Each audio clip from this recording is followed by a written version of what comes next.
Martha, నీవు అనేకమైన పనులను గూర్చి విచారము కలిగి తొందరపడుచున్నావు. ఇప్పుడు మరియా, నువ్వు వెళ్ళి కొంచెం సాయం చెయ్యి అనడానికి బదులు ఆయన ఏమంటున్నారనంటే, మార్తనే ఆయన గద్దిస్తున్నారు. ఏమండి, ఈ మాట ఎలాగుంటుంది?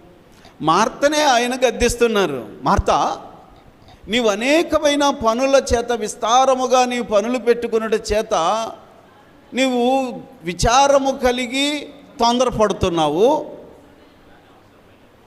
కానీ అవసరమైనది ఒకటే అని రాసి అక్కడ నంబర్ వేసుకొని కింద కూడా ఏం రాశారు? అవసరమైనవి కొన్ని అనేది ఒరిజినల్లో ఉందట. అంటే అవసరమైనవి ఉన్నాయి. అమ్మా, ఈ పాఠము మనకు